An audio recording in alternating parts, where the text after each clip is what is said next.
Hello बच्चों, कैसे हैं आप लोग। मेरा नाम है अंशु, आप देख रहे हैं सक्षम कोचिंग तुर। बच्चों आज अपन स्टार्ट करने वाले हैं चैप्टर 3 का लेक्चर नंबर 4। अगर आपने लेक्चर नंबर 1, 2, 3 नहीं देखा है तो डिस्क्रिप्शन में लिंक दिया हुआ है। सबसे पहले आप लेक्चर नंबर 1, 2 देखिए, 3 देखिए, उसके बाद इस लेक्चर में आएंगे तो आपको और अच्छे से समझ में आने वाला है।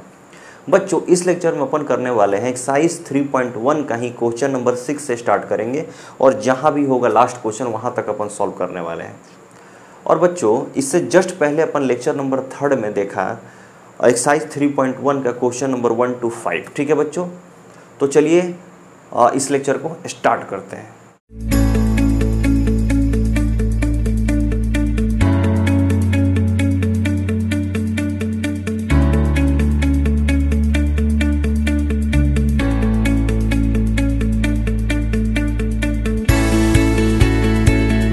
बच्चों चलिए हम क्वेश्चन नंबर 6 पढ़ते हैं, आप सुनिएगा। बच्चों क्वेश्चन नंबर 6 में 3 क्वेश्चन दिया है, क्वेश्चन नंबर 1, 2 एंड 3। इसमें क्या करना है अपन को, 2 मैट्रिक्स आपके पास दिया हुआ है और दोनों मैट्रिक्स जो है इक्वल है। बच्चों क्या है, इक्वल है। और वहाँ से आपको क्या करना है, एक्स वाई जेड का वैल्यू फाइंड आउट करना है। ठीक है, तो देखिए मैं क्वेश्चन नंबर 6 का फर्स्ट यहाँ पर लिखा हूँ। देखिए ये एक मैट्रिक्स है और ये एक मैट्रिक्स है, दोनों क्या दिया हुआ है बच्चों, इक्वल मैट्रिक्स है। तो यहां से अपन को क्या करना है, देन फाइंड x क्या है, y का वैल्यू क्या होगा और z का वैल्यू क्या होगा। देखिए मैं क्वेश्चन पढ़ देता हूं, एक बार सुनिएगा। Find the value of x, y, z from the following equation. देखिए ये इक्वेशन है बच्चों, ठीक है, LHS और ये RHS, 2 मैट्रिक्स इसमें दिया हुआ है और दोनों मैट्रिक्स क्या है, इक्वल है। तो यहां से अपन को फाइंड आउट करना है x, y, z का वैल्यू। तो क्या बच्चों मैं आपको बताया था क्या कि कब 2 मैट्रिक्स इक्वल होंगे, जब दोनों मैट्रिक्स का ऑर्डर क्या होगा, सेम होगा। और क्या बताया था मैं कि दोनों मैट्रिक्स का कोरस्पॉन्डिंग एलिमेंट जो होंगे वो क्या होंगे, सेम होंगे। कोरस्पॉन्डिंग एलिमेंट क्या होंगे, इक्वल होंगे, सेम होंगे। ठीक है बच्चों, तो देखिए सबसे पहला अपन देखते हैं कि दोनों मैट्रिक्स का ऑर्डर सेम है या नहीं है। तो देखो ये भी क्या है, 2/2 का है बच्चों, ये भी क्या है, 2/2 का है। ठीक है, दोनों का ऑर्डर सेम है। ये पहले से इक्वल दिया हुआ है कि ये दोनों मैट्रिक्स क्या है, इक्वल है। अगर ये दोनों मैट्रिक्स इक्वल है यानी दोनों का ऑर्डर भी सेम है और दोनों का कोरस्पॉन्डिंग एलिमेंट भी क्या है, इक्वल है। बच्चों यहाँ पर मैं वर्ड यूज़ किया कोरस्पॉन्डिंग एलिमेंट्स। तो क्या होते हैं कोरस्पॉन्डिंग एलिमेंट? कोरस्पॉन्डिंग एलिमेंट कहने का मतलब बच्चों कि दोनों मैट्रिक्स का सेम पोजीशन पर जो एलिमेंट है ना वो हमेशा क्या होंगे, इक्वल होंगे। दोनों मैट्रिक्स के सेम पोजीशन पर जो एलिमेंट है ना वो हमेशा इक्वल होंगे। ठीक है बच्चों, तो मैं क्या लिखूंगा यहाँ पर, देखिए सबसे पहले आप सॉल्यूशन लिखिएगा यहाँ पर, सॉल्यूशन, और उसके बाद ये लिखिएगा जो मैट्रिक्स है इक्वल में दिया हुआ है इसको लिख लीजिएगा। उसके बाद क्या लिखेंगे अपन, ध्यान दीजिए, इफ 2 मैट्रिसेस आर इक्वल, थोड़ा सा ये लिखना पड़ता है, ठीक है, matrices are equal then there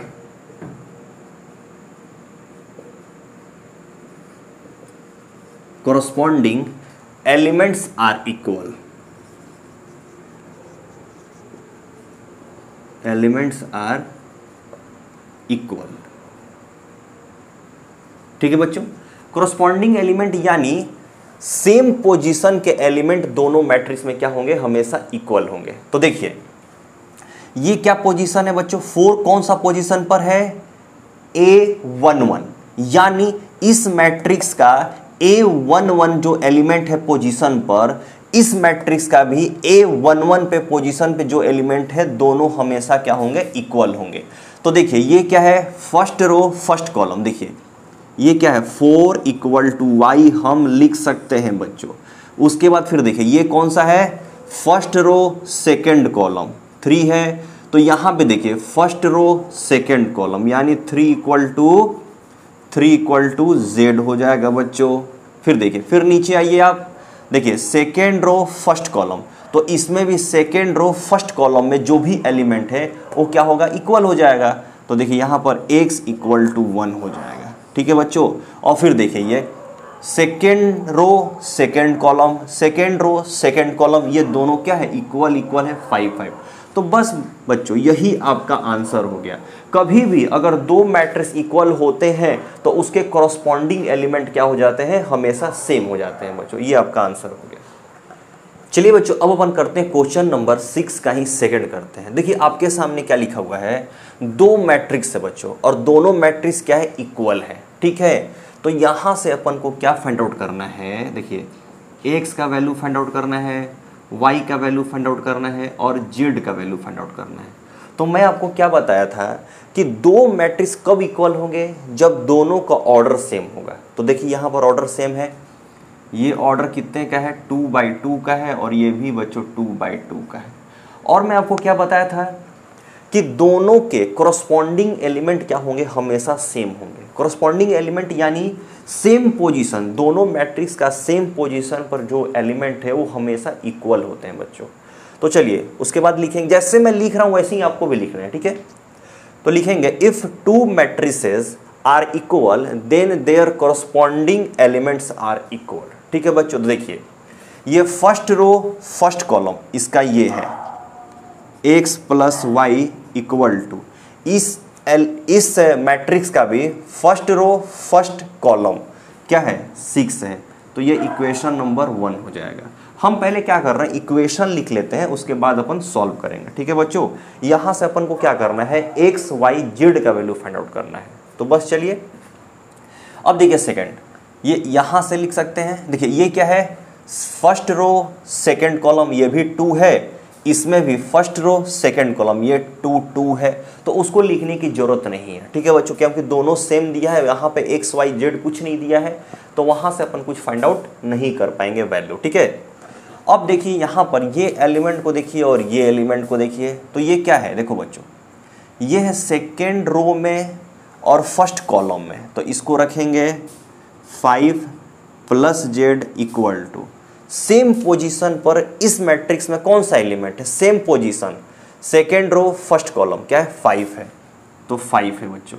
तो क्या यहां से अपन z का वैल्यू फाइंड आउट कर सकते हैं क्या, z का वैल्यू देखिए, z रखिए, इसको इधर साइड भेजेंगे तो 5 माइनस 5, यानी z का वैल्यू क्या हो गया, 0 आ गया बच्चों। ये आपका एक आंसर फाइंड आउट हो गया। अब आगे देखते हैं, यहां पर देखिए क्या लिखा हुआ है, x y, तो हम लिख सकते हैं क्या यहाँ पे x y इक्वल टू 8 लिख सकते हैं बच्चों। ध्यान दीजिए इस एलिमेंट का पोजीशन क्या है, second row second column, 8 to 2 position पे है, और ये भी 8 है, 8 to 2 पोजीशन पर सेकेंड रो सेकेंड कॉलम। तो ठीक है, ये अपन इक्वेशन ले लेते हैं 2। तो देखिए अब ये दोनों इक्वेशन को यूज करके अपन को क्या फाइंड आउट करना है, x और y का वैल्यू फाइंड आउट करना है। देखो z का वैल्यू आ गया है, तो क्या एक फॉर्मूला आपको पता है क्या, एक फॉर्मूला आपको पता है क्या, मैं आपको बताया था, पहले भी बताया होगा। देखिए x माइनस वाई का whole square equal to x plus y का होल स्क्वायर और -4 XY होता है बच्चों, ये एक फॉर्मूला होता है। ठीक है, याद रखिएगा, क्योंकि देखिए ये आपके पास फर्स्ट इक्वेशन है प्लस में, और एक अगर मैं माइनस में लेके आ गया तो हम दोनों इक्वेशन के यूज से x और y का वैल्यू फाइंड आउट नहीं कर सकते क्या, एलिमिनेशन मेथड से। अब यहाँ पर इसका वैल्यू पुट करेंगे अपन, तो देखिए यहाँ पर देखिए x माइनस वाई का whole square equal to x plus y का होल स्क्वायर है बच्चों। ठीक है, तो x प्लस वाई का वैल्यू क्या है, 6 है, तो 6 का स्क्वायर करेंगे, फिर उसके बाद क्या लिखा हुआ है, -4 इंटू एक्स वाई, और एक्स वाई का वैल्यू क्या है बच्चों, हमारे पास 8 है, तो 8 कर लीजिए। अब देखिए x माइनस वाई का होल स्क्वायर इक्वल टू कितना हो जाएगा, 36, और ये कितना हो जाएगा बच्चों, 32 हो जाएगा। फिर x minus y equal to कितना होगा, 4 हो जाएगा, और इसका अगर हम रूट करेंगे, यहाँ से स्क्वायर हटेगा रूट आ जाएगा, तो x minus y equal to 2 हो जाएगा। ये इक्वेशन नंबर कितना होगा, 3rd होगा बच्चों, 3rd। ठीक है, अब इसको क्या करेंगे अपन, देखिए आपके पास फर्स्ट इक्वेशन क्या है, x plus y equal to 6 है, इक्वेशन नंबर सेकंड क्या है, x minus y equal to 2 है। तो क्या हम ये दोनों इक्वेशन को ऐड करेंगे तो यहाँ से अपन x और y का वैल्यू फाइंड आउट कर सकते हैं क्या? तो देखो क्या लिखेंगे, adding equation 1 and 2 we get करेंगे। ठीक है बच्चों, तो देखिए यहाँ पर क्या है, x plus y equal to 6 है और यहाँ पर क्या हो जाएगा, x minus y equal to 2 होगा। यहाँ से ये दोनों कैंसिल हो जाएगा, ये क्या हो जाएगा 2x इक्वल टू 8 हो जाएगा। ठीक है बच्चों, अब देखिए यहाँ पर फिर से मैं एक लाइन खींचता हूँ, ध्यान दीजिएगा, और यहाँ पर क्या हो जाएगा x इक्वल टू 8/2, तो x इक्वल टू कितना हो जाएगा बच्चों 4। देखिए यहाँ पर आया था z equal to 0, x equal to कितना आ गया 4 आ गया। अब क्या करेंगे बच्चों, ये x का वैल्यू अपन इक्वेशन नंबर 1 में या इक्वेशन नंबर 2 में पुट करेंगे, सॉरी 3 में पुट करेंगे, और यहाँ से अपन x और x का तो आ चुका है, y का वैल्यू फाइंड आउट कर लेंगे। तो चलो मैं क्या करता हूँ, इसका x का वैल्यू इक्वेशन नंबर 1 में पुट करता हूँ। ठीक है, तो चलिए इक्वेशन नंबर 1 क्या है हमारे पास में, x plus y equal to 6 है क्या बच्चों? तो बस x का वैल्यू रख लीजिए 4 प्लस वाई इक्वल टू 6, तो y इक्वल टू 6 माइनस 4, तो y इक्वल टू कितना हो जाएगा बच्चों 2। देखिए आपका आंसर यहाँ पर आ गया। तो देखिए मैं यहाँ पर लिखता हूँ x का वैल्यू क्या होगा, x का वैल्यू होगा 4 हो गया बच्चों, और y का वैल्यू कितना हो गया 2 हो गया, और z का वैल्यू हो गया बच्चों 0। ये आपका तीनों आंसर हो गया, बस कंप्लीट हो गया 6 का सेकंड।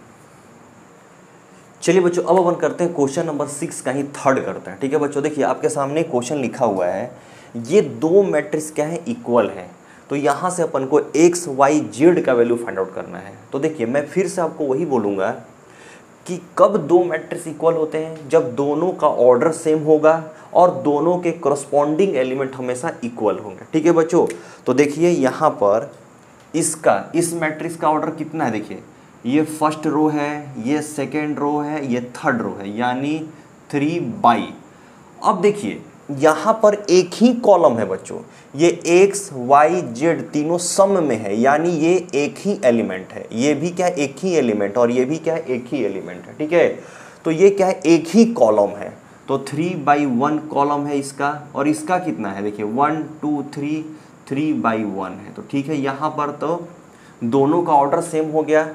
अब देखिए इसके कोरस्पॉन्डिंग एलिमेंट भी इक्वल हैं। अगर यहाँ पर दो मैट्रिक्स इक्वल हो गया तो दोनों का ऑर्डर सेम हो जाएगा और दोनों का कोरस्पॉन्डिंग एलिमेंट भी इक्वल हो जाएगा। तो बस हम क्या कर लेंगे, देखिए x plus y plus z equal to 9 लिख सकते हैं क्या बच्चों, ये क्या हो गया फर्स्ट इक्वेशन। ठीक है, अब सेकेंड देखिए x plus z equal to 5, ये क्या है बच्चों, ये है सेकेंड इक्वेशन।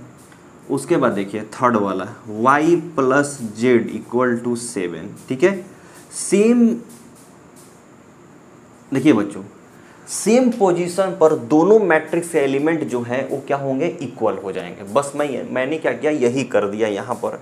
अब देखिए तो बच्चों यहाँ पर देखिए मैं क्या कर रहा हूँ, इक्वेशन नंबर फर्स्ट लेता हूँ। देखिए फ्रॉम इक्वेशन नंबर फर्स्ट, चलो x plus y plus z हमने किया 9। ठीक है बच्चों, अब देखो तो वाई जेड का वैल्यू देखो, x का x लिखो और वाई जेड का वैल्यू दिया हुआ है यहाँ पर। देखिए इक्वेशन नंबर थर्ड में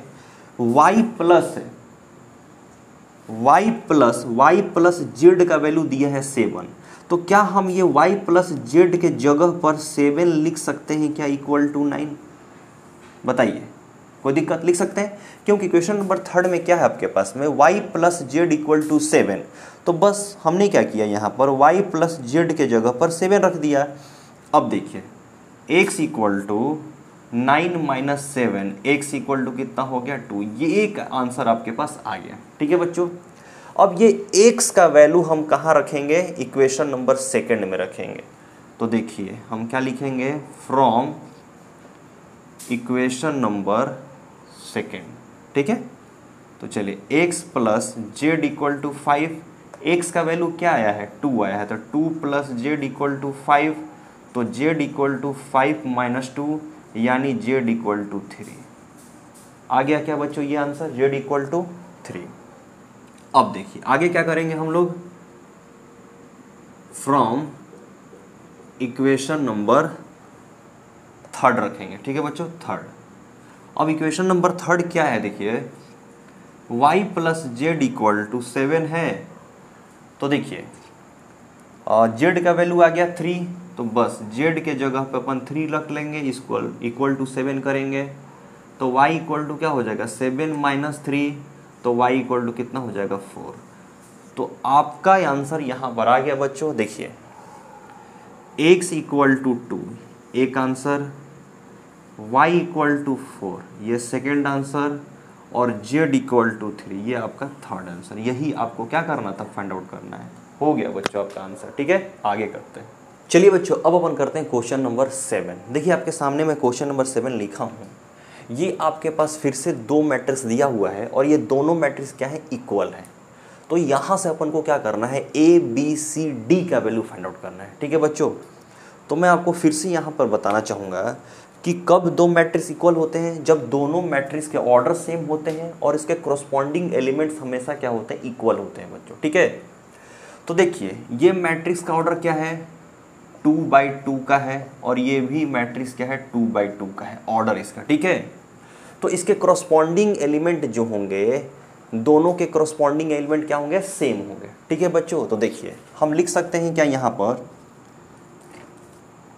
देखिए इसका फर्स्ट एलिमेंट ये a minus b equal to -1 लिख सकते हैं क्या, a minus b equal to -1।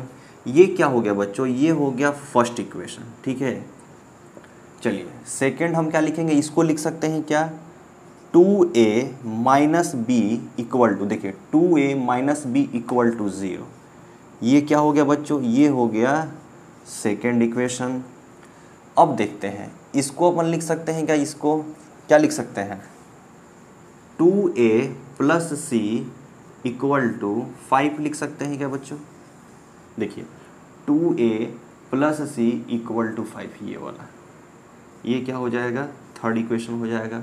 उसके बाद अपन लिख सकते हैं क्या, 3c प्लस डी, देखिए 3c plus d equal to 3, ठीक है। चलिए ये चारों इक्वेशन के हेल्प से अपन को क्या करना है, ए बी सी डी का वैल्यू फाइंड आउट करना है। तो देखिए तो हम ऐसे कर सकते हैं क्या, इक्वेशन नंबर 1 और इक्वेशन नंबर 2 को क्या सब्ट्रैक्ट कर सकते हैं क्या। तो ध्यान दीजिए, तो हम क्या लिख सकते हैं कैसे, subtracting equation 1 from equation 2 we get, ठीक है बच्चों। हम सब्ट्रैक्ट करेंगे, क्यों, क्योंकि देखिए दोनों इक्वेशन का वेरिएबल क्या है, सेम है। देखिए फर्स्ट इक्वेशन रखेंगे 2a minus b equal to 0 रखेंगे, और फर्स्ट इक्वेशन में क्या है, देखो a minus b equal to -1। Subtract करते हैं तो क्या करते हैं, नीचे वाला का साइन हमेशा चेंज हो जाता है। तो देखिए ये माइनस हो जाएगा, ये प्लस, माइनस है तो प्लस हो जाएगा, और ये माइनस है तो प्लस हो जाएगा, ये कैंसिल हो जाएगा, ये कितना होगा, a इक्वल टू 1 हो जाएगा बच्चों। a का वैल्यू क्या हो गया, 1 हो गया। अब इसका वैल्यू हम क्या करेंगे, इक्वेशन नंबर 1 में या इक्वेशन नंबर 2 में पुट करेंगे, और वहाँ से b का वैल्यू फाइंड आउट कर लेंगे। तो चलिए इसका वैल्यू मैं कहाँ पुट करता हूँ, इसी इक्वेशन 1 में पुट करता हूँ। तो देखिए a minus b equal to -1 है, तो a का वैल्यू क्या है, 1 माइनस बी इक्वल टू -1, ठीक है। और ये -1 को आप इधर साइड लेके आ जाइए, तो 1 प्लस 1 इक्वल टू b हो जाएगा, तो b इक्वल टू 2 हो गया। देखिए b का भी वैल्यू आ गया। अब देखिए इक्वेशन नंबर 3 को लीजिए, क्या लिखेंगे, फ्रॉम इक्वेशन नंबर 3। तो थर्ड क्या है, देखिए 2a plus C equal to 5 है क्या। तो देखिए तो अपन यहाँ पर a के जगह पर इसका वैल्यू पुट कर सकते हैं क्या, a इक्वल टू 1 है, तो देखो 2 × 1 प्लस सी इक्वल टू 5 हो जाएगा।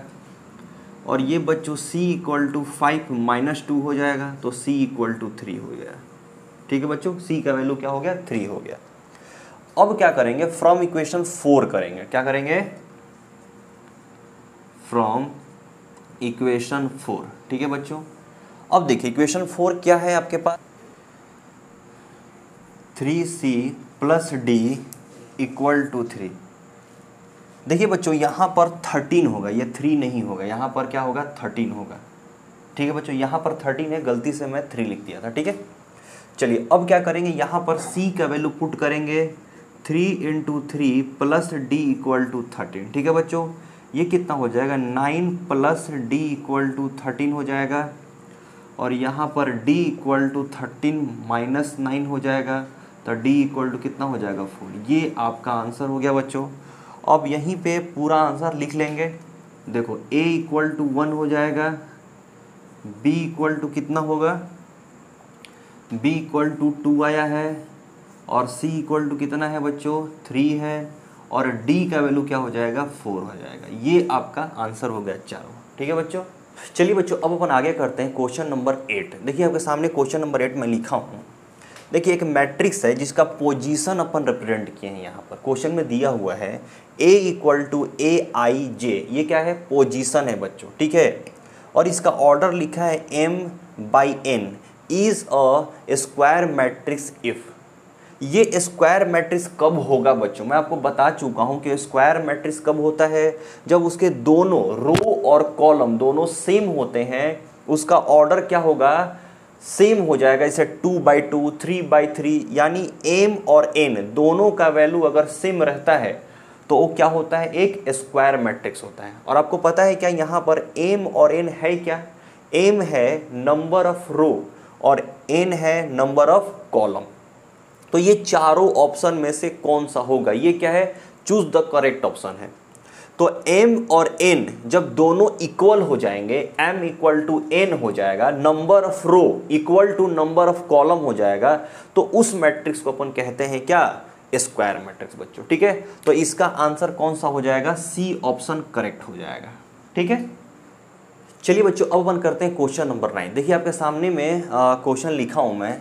ये दो मैट्रिक्स है बच्चों, और दोनों इक्वल मैट्रिक्स हैं। क्या है, दोनों इक्वल मैट्रिक्स हैं। देखिए इक्वेशन है ये, इक्वल दोनों के बीच में है। तो यहाँ से अपन को x और y का वैल्यू फाइंड आउट करना है, और ये चारों जो ऑप्शन है वहाँ से आपको बताना है कि कौन सा चारों ऑप्शन में से सही है। ठीक है बच्चों, तो चलिए आपको पता है क्या कि कब हम इक्वल मैट्रिक्स बोलते हैं, मैट्रिक्स में क्या होता है तब इक्वल मैट्रिक्स में उसको कहते हैं। तो मैं आपको बता चुका हूँ कि जब दोनों मैट्रिक्स का ऑर्डर सेम होना चाहिए और उसके करस्पॉन्डिंग एलिमेंट इक्वल होंगे, तभी अपन क्या बोलेंगे, उसको स्क्वायर मैट्रिक्स। और यहाँ पर क्या दिया हुआ है, पहले से ये स्क्वायर दे दिया है, यानी दोनों का ऑर्डर सेम होगा और दोनों का करस्पॉन्डिंग एलिमेंट क्या होंगे, हमेशा सेम होंगे। तो देखिए ये मैट्रिक्स का ऑर्डर क्या है, 2/2 का, और ये मैट्रिक्स का भी ऑर्डर है 2/2 का। ठीक है बच्चों, तो देखिए अपन कैसे लिखेंगे, if two matrices are equal then their corresponding elements are equal. ठीक है बच्चों, चलिए तो अपन लिखते हैं। देखिए ये एलिमेंट जो है 3x + 7 इक्वल टू 0 हो जाएगा। ठीक है, तो यहाँ से अपन x का वैल्यू फाइंड आउट करते हैं कितना आता है। तो देखो 3x इक्वल टू -7, तो x इक्वल टू -7/3 हो जाएगा। ठीक है बच्चों, चलिए एक हमने फाइंड आउट कर लिया x का वैल्यू। चलिए आगे देखते हैं। फिर से देखिए ये मैट्रिक्स को आप लीजिए, मैट्रिक्स के एलिमेंट को, तो हम लिख सकते हैं क्या, y + 1 इक्वल टू 8। तो यहाँ से y का वैल्यू क्या आ गया, 8 - 1, यानी y का वैल्यू आ गया 7। चलिए आ गया। देखिए यहाँ भी दो एलिमेंट है और यहाँ भी दो एलिमेंट है, तो इसको भी अपन चेक कर लेते हैं। अगर उसका भी यहाँ से भी अगर x का वैल्यू यही आ गया, y का वैल्यू यही आ गया, यानी आंसर आपका यही दोनों x और y का वैल्यू हो जाएगा। ठीक है, कर लेते हैं। तो देखिए ये क्या है, 5 है बच्चों, 5 इक्वल टू y - 2। ठीक है, तो y को उधर साइड रखिए, इसको इधर साइड लेके आ जाइए, तो 5 + 2 इक्वल टू y, तो y इक्वल टू 7 आ गया। चलिए y का तो वैल्यू दोनों सेम आ गया। अब फिर अपन क्या करते हैं, x का भी थोड़ा चेक कर लेते हैं। देखिए 2 माइनस 3x इक्वल टू 4, तो minus 3x equal to 4 minus 2, तो माइनस 3x इक्वल टू 2, तो x इक्वल टू कितना हो जाएगा 2 बाई माइनस 3, यानी x का वैल्यू माइनस 2/3 आ गया। ये थोड़ा सा प्रॉब्लम हो गया बच्चों। यहां पर देखिए क्या आया था, -7/3 आया था, और यहां पे आपका आंसर आ गया -2/3। तो एक ही इक्वेशन में दो वैल्यू कैसे हो सकता है, दो वैल्यू तो हो ही नहीं सकता, यानी यहां पर ऑप्शन नंबर बी आपका करेक्ट हो जाएगा। इसका आंसर नॉट पॉसिबल होगा, हम फाइंड आउट नहीं कर सकते। अगर दोनों जगह सेम सेम आता तो आंसर आपका यही हो जाता, x का वैल्यू -3/2, y का वैल्यू 7, ठीक है, क्योंकि देखो y का वैल्यू दोनों जगह सेम सेम आया है, लेकिन यहां पर x का वैल्यू दोनों जगह क्या हो गया, डिफरेंट हो गया, ठीक है बच्चों। तो हम यहां से x और y का वैल्यू फाइंड आउट नहीं कर सकते, ये क्या हो जाएगा, पॉसिबल हो जाएगा, नॉट पॉसिबल होगा, ठीक है बच्चों, क्या होगा, नॉट पॉसिबल, ठीक है। तो आपका ऑप्शन नंबर क्या हो जाएगा, सही, बी आंसर आपका सही हो जाएगा, ठीक है।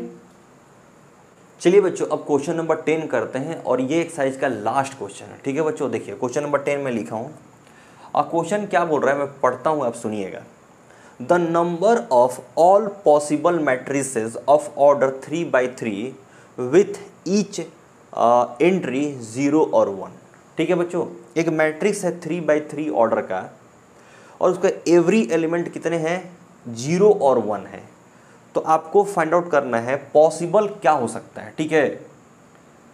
तो यहां पर ऑप्शन है आपके पास में 27, 18, 81, 512। यहां से आपको क्या करना है, ऑप्शन टिक लगाना है, कौन सा सही है बच्चों, ठीक है।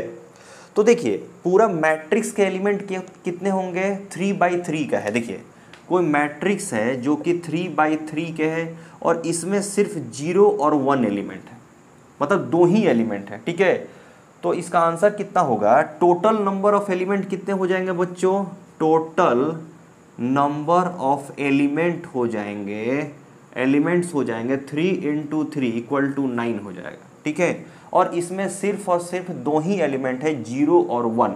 तो हम क्या करेंगे, बस दो एलिमेंट है ना, दो, तो 2 का पावर 9 कर देंगे, जो आएगा वही आपका आंसर हो जाएगा।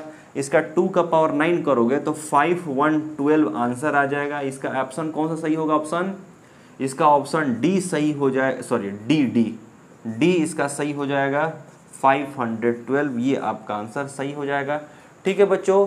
तो देखिए यहाँ पर आपका एक्सरसाइज नंबर 3.1 कंप्लीट होता है। कल से अपन एक्सरसाइज 3.2 देखेंगे बच्चों, ठीक है। चलिए बाय बाय।